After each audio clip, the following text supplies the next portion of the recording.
Welcome everyone to the third episode of Hang 10 with Quinn. You can't picture me right now, but if you could somehow formulate an image of me in your mind, whatever that image is, maybe you picture me at a park, maybe it's in a McDonald's drive-thru, wherever it is, know that I'm wearing sunglasses. Why am I wearing sunglasses? I'm wearing sunglasses because I ate spicy food today. And when I eat spicy food, fun fact about me, my eyes cross. Something my body does to help see me through it. You know, when a shark attacks its prey, their eyes roll into their back of the head. You know, you ever seen Jaws? Captain Quinn lays it out for you. When I eat spicy food, my eyes cross. Today was a hot tamale. So I'm wearing sunglasses. If I were to take them off, I would look like a proverbial epileptic. Like someone tortured me with a 24-hour marathon of Pokemon Kanto region. You know, those episodes were dangerous. You had to be a Jedi when you were a kid, man. Back in my day, with the anime and the cartoons we watched, they were dangerous. They caused seizures. I believe a couple episodes of Pokemon did. I know there's one such episode that featured a Porygon, which was one of the more forgettable Pokemon. But anyway, Pikachu, the star of the series, would cast out a thunderbolt, intentionally 2 dimensions, but it would pierce through the television screen 3 dimensions into these poor kids' brains, send their eyes flickering across each other. You know, they'd get the shakes and rattles. It was crazy. It was insane.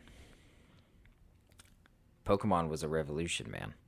I spent a lot of money and a good amount of time of my youth in the Pokemon world. The show, in hindsight, really propagated some matchups that were complete and utter bullshit. I remember when Ash went and fought Brock, who was the Pewter City gym leader, and his specialty was rock and ground type Pokemon. When it came down to it, at the end of the episode, Brock had his Onix, and Ash was left with his Pikachu. And if the games are canon, you don't take an electric Pokemon against a rock type Pokemon. That's no bueno. You know, nothing's gonna pop off there. And in the show, it was going that way, and there was some bullshit technicality where the electricity emitted from Pikachu turned on the sprinkler system, and the water started raining down on Onix, water being the weakness of all rock-type Pokemon, and Pikachu got the dub. Really what it shows is that Brock was a shitty gym leader and had no real business holding such a title. He sucked. He was the worst. It should have been a gimme matchup. It's a terrible matchup for a Pikachu. A terrible matchup. Speaking of terrible matchups, originally, going into Friday, we were led to believe that in 1 week's time at UFC Fight Island, July 11th, Kamaru Usman would be defending his welterweight title against Gilbert Burns. It comes out Friday, I believe Friday, it might have been Saturday, but that Gilbert Burns and his entire corner tested positive for COVID-19. The fight is canceled. The main event is off. Or so we thought. Lo and behold, Street Jesus himself, Jorge Gamebred Masvidal, steps in. The BMF title belt holder. The fight that we originally all wanted. The true champion versus the true number 1 contender. The fates are aligning. You know, how fortuitous. and it's a banger of a card. Absolute banger of a card. It may be... And it's crazy because all the fights up to this point have been absolutely stellar. Somehow, in this dark abyss of a year we're having, the UFC is managing to put on some gangbusters of some fights. Poirier versus Hooker last weekend. Gaethje versus Ferguson. Like, shit's just going crazy. And now we get Usman versus Masvidal for the true undisputed welterweight title. It's amazing. Now, like I said earlier, it's a terrible matchup for Jorge. Because I think we know what Usman's going to try to do. He's going to grind Jorge out against the fence. Ground and pound. That's Usman's game plan. I don't think he's going to be able to get a submission. Damian Maia couldn't get a submission against Jorge Masvidal, and Damian Maia took Jorge's back a couple times and couldn't secure any sort of submission. Armbar, rear naked choke. Jorge's tough, resilient. He's game bred. But there's just something going on, man. There's something in the air. The favorite, and rightfully so, is Kamaru Usman. But the fates have aligned.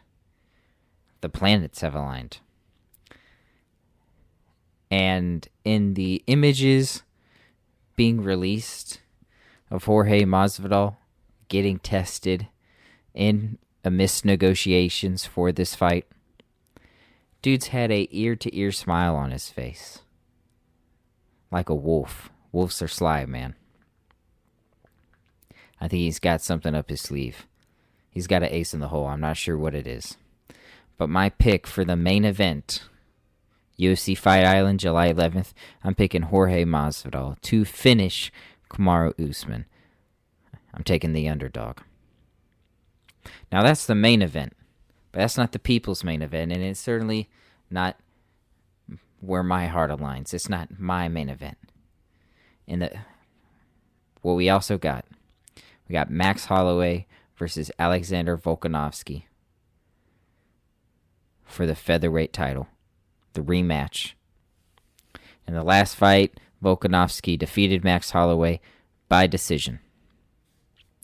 Rightfully so. I thought Volkanovski won the fight. But I do think momentum was swinging into Max's way. And this is the biggest question going into this next fight.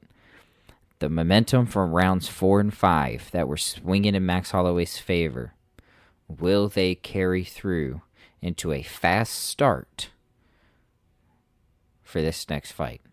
That's what I think Max needs to win this fight. I think he needs to start fast. He cannot let Alexander Volkanovski breathe. Not for 1 second. He has to drown him quick. Can't let him get his timing down. If he can do that, then I think the featherweight title comes back to Oahu, and all is right in the world. Hawaii has a champion again in the men's division, of course, in men's MMA. There's also a third... What? 1, 2, 3? Uno, dos, tres? There's a third title fight on UFC Fight Island. Jose Aldo, longtime featherweight champion, arguably the greatest featherweight of all time, will be fighting for the vacant bantamweight title. It's 135 pounds against Russia's Piotr. It's either Piotr or Piotr. It's a difficult one. But we'll say Piotr Yan out of Russia. This fight is really difficult. Oh, I didn't make my pick for the Holloway Volkanovski fight. I'm going Max to win by 5-round decision. I think he's gonna do exactly what or at least what I'm hoping happens. I think the momentum, the adjustments Max made in rounds 4 and 5 in their last fight, I think will carry over enough to give him the quick start and the head start he needs to beat Alexander Volkanovski and to get the belt back. And then, we'll have a third fight. A rubber match to settle it. It'll be awesome. Can't count Alexander Volkanovski out. I mean, he comes from a stellar team, City Kickboxing, Eugene Behrman, and those boys. So, definitely not taking him lightly. But this podcast is a pro Hawaii podcast, and we're going Max Holloway to win by decision, 5-round decision. The Jose Aldo Peter Yan fight. To be honest, I haven't seen a lot of Peter Yan's fights. I watched his bout with Uriah Faber yesterday. And, man, crisp hands, crisp boxing. Patient. Patient when he needs to be. And it, turns it on. Explosive. Real fast twitch. So, I don't know. This is a pick 'em to me. But I've known Jose Aldo for longer. I've rooted for him for longer. I mean, he's a legend of the sport. I'm going to go Jose Aldo. I'm going to go Jose Aldo 5-round decision. There's another big fight on the card, and it's not a title fight, and it's the last thing, the second to last thing we'll talk about. And that's former UFC women's strawweight champion Thug Rose Namajunas coming back, and she's taking on the woman who defeated her, Jessica Andrade. In their original fight, I thought Rose was teeing her up. I thought she was, on her way to cruise into a decision, and they clinch up. If I'm remembering this correctly, they clinch up. Almost looked like Rose was going for a kind of like a Kimura to either separate or to sweep, and Jessica just lifts her and then drops her like a meteor out the sky and knocks Rose out. So, who knows? But I like Rose to win this one. I'm pulling for her to win this one, personally.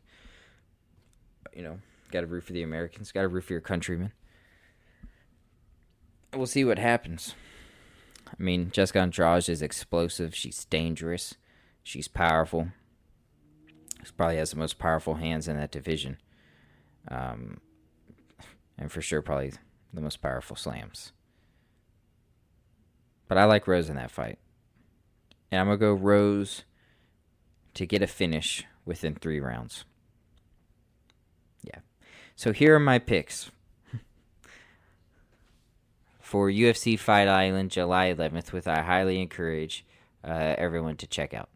In the main event, I'm picking Jorge Masvidal to finish Kamaru Usman. In the co-main event, I'm picking Max Holloway to beat Alexander Volkanovski by a unanimous decision. I'm picking Jose Aldo to defeat Peter Yan by decision. And then I'm picking Thug Rose to beat Jessica Andrade by TKO. And that's pretty much gonna occupy the entirety of my next week until that happens, man. The UFC is dominating my mind right now. It's taking up the entirety of my live sporting bubble. July 11th, UFC Fight Island. I highly encourage everyone to check it out. And, yeah. Now, there's one last thing I just want to say before we wrap up episode 3. A bit longer of an episode. On Friday, Abdulmanap Nurmagomedov, the father of Habib Nurmagomedov, UFC lightweight champion, passed away at the age of 57, 58 due to corona-related complications. And